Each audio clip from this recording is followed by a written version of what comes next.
Where are all the dopes who made the Astros the, quote, heavy favorites in this series? And that's not armchair quarterbacking on my part either. I said before the series, the Astros should be favored. They won 107 games. They were the best team in baseball. They should be favored. But I made a point of saying there's no way they should be heavy favorites. And if you think that, either you know nothing about baseball, or you know nothing about the Nats, or you had not seen them play. Because they went on a nearly unprecedented run after starting the season 19-31. I mean, a point that's been beaten into the ground. But they have been almost unstoppable since then, and they played their best when it mattered most. And now they've tied a record by winning 8 straight postseason games. At this point, you've got a better chance of getting that dopey song out of your head than you do getting them out of a series. Give it to me again, Alvin. You got a cowbell. You got a clap. Yeah, good luck getting that out of your head. But they jumped out to a 2-0 lead in the top of the first. Because that's what they do. And at that point, a stunned Minute Maid Park looked on in silence. Until my guy, Alex Bregman, brought them back to life with a man on in the bottom half of the inning. If you were an Astros fan, you had to be feeling pretty good. The bats have been very quiet, especially with runners in scoring position.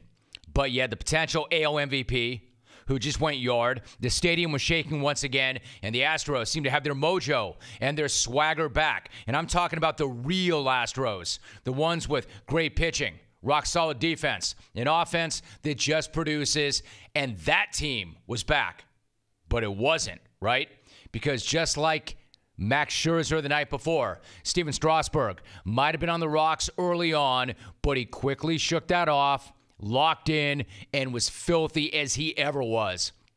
And then as each inning went by, that yard got tighter and tighter. Houston fans were gripping harder and harder, and with good reason. The Nats are damn good, way better than anybody imagined, probably even the Astros themselves. Hell yes, Astros fans were worried. But even in the worst of times, there is no way they could have imagined what was going to happen next. Top of the 7th, 36-year-old Kurt Suzuki leads off the inning. He takes a ball inside, and then he murders a ball. When Kurt Suzuki starts a home run trot out of the box, you know you get a problem. The guy came into last night's game with 1 hit in the month of October. He said it himself afterwards. He doesn't even remember the last time he ran into one. Man, this guy is a pro, though. He's come up huge time and time again behind the plate for the Nationals, but he's not in the lineup for his bat. Not in the postseason, except for some really weird reason. I mean, guys that you never expect to show up do show up in the postseason, but for some really bizarre reason, he's like this Justin Verlander killer. Always has been, and he was again last night. Then you have Victor Robles, who walks on 7 pitches. So, if Kurt Suzuki getting the best contact in months is a freaky thing, so is Victor Robles walking. My man's not exactly Barry Bonds or Ricky Henderson when it comes to drawing walks. He just doesn't. So Verlander leaves the game, and then all hell breaks loose. I'd say the floodgates opened up at that point, but a flood does not begin to describe that ensuing natural disaster. Trey Turner, who's got to scare the hell out of you if you're an Astro fan, walks. Adam Eaton lays down a perfect sack bunt.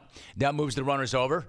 An actual sack bunt, something else you rarely see in baseball now. Anthony Rendon flies out. George Springer comes up throwing. Robles stays at third base.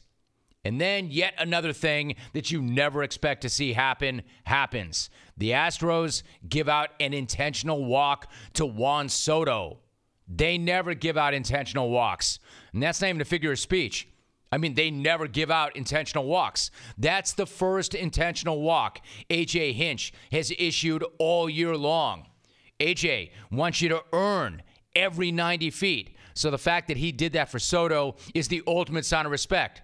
They were the first team since 1955 to go an entire season without intentionally walking a batter. But they did so to Soto. That's how much they respect that stud. I mean, how much would you have to respect a guy to intentionally walk him to load the bases to get to Howie Kendrick? That's how scary package-grabbing Soto is right now. But here we are. Here the bleep we are. Here we are. Here the we At are. least there were 2 outs. I repeat, 2 outs. Because when you're facing the Nats, that's either the best thing or the worst thing. You're either just about to get out of the inning or you're never going to get out of the inning. And last night, it was the latter. Not exactly a rocket off of Kendrick's bat, but that was enough. 4-2. Then Cabrera comes up. 6-2 Nats, followed up by a wild pitch. Now the Astros are teetering on the brink. They're desperate to get out, get another out, like a fighter hoping that the bell is going to ring so they can just get back to their corner. Of course, this was a case where they were waiting for the bell and may have been out on their feet and walking back to the wrong corner. But not dead, can't quit. Not dead, can't quit. A 2-run deficit's bad, but not that bad. But the way they're hitting, a 4-run deficit's trouble. Anything else is a disaster. And then that's what this became, an unmitigated disaster. Man, 8-2 Nats, the meltdown was on. A complete implosion. And it's not even like they were strafing it. That was no laser show by the Nats. In fact, that was the very definition of soft contact, but enough to cause problems. Serious problems for the Astros, who had no answers at the plate, all the wrong answers in the field, and that's why Davey Martinez is constantly harping on his guys, put the ball in play, put it in play, make them make a play. Well, that's why, because that's what can happen, even to a team as good as the Astros. Meanwhile, the Nats are partying like crazy. That dugout was the hottest club in all of Houston. That franchise has gone from a collection of chokers to a collection of killers. Killers rocking crazy sunglasses, giving out group hugs to Steven Strasburg, throwing dugout dance parties when guys homer. And by the way, on that topic, dugout celebrations are an idea whose time has come. And these guys have perfected it. And they're getting a lot of practice. Man, they got it all. Clapping, stomping, guys drumming on Gatorade jugs. Did you check out Adam Eaton's sprint around the bases after his home run in the 8th? Incredible. Even better than that sprint around the bases. Did you catch him make his way down the dance tunnel in the dugout and then sit down next to Kendrick to rev the engine? Look, I don't care how much you love the Astros. I don't care how much you hate the Nats. I don't care if you don't give a damn about any of this. You can't tell me that celebration wasn't awesome, especially the way Eaton and Kendrick finished it.